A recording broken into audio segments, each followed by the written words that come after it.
Heroin addiction is a growing problem in the community. Police say it's directly related to the rise in crime and continues to be one of the most available drugs in the city of Lafayette. We've told you about the increase in arrests and deaths due to heroin, but what people don't typically hear about is what the drug is doing to families of addicts. News 18's Kayla Sullivan is here with a look at the toll heroin takes on parents of addicts in Lafayette. Kayla, was it difficult finding families to talk with you about their child's addiction? You know, not at all. They know their stories have the potential to save lives, and although these two families don't know each other, their experiences with heroin were eerily similar. They say heroin destroyed their lives, and they never even consumed the drug.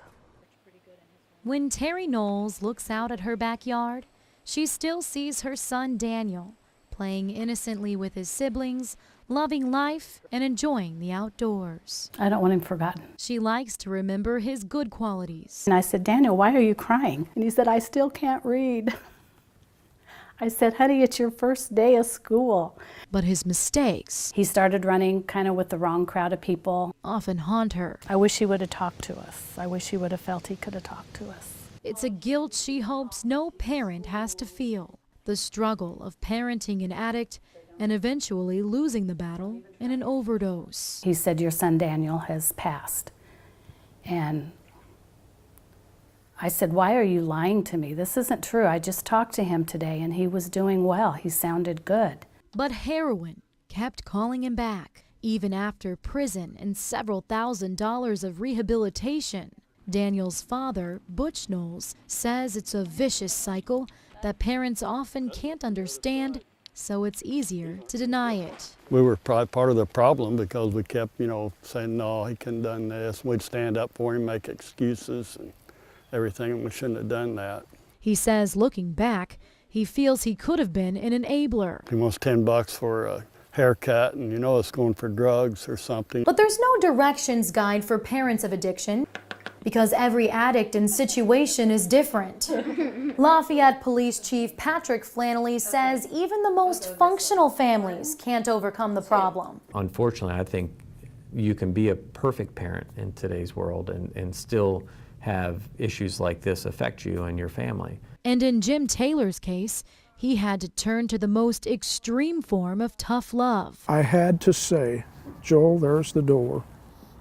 You have to leave, and if you want to kill yourself, then so be it. He's retired and says these were supposed to be the best years of his life.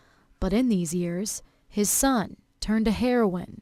His grandchildren were taken away and put into foster care.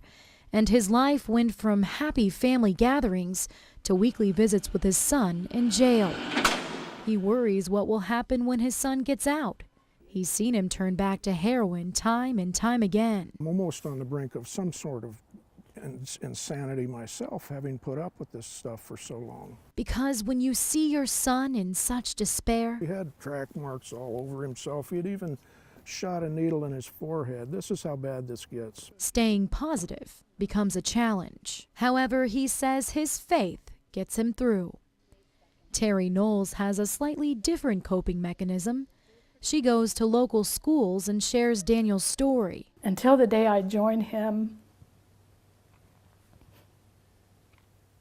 if his story can save somebody, I will continue to do it. She says heroin doesn't define her son.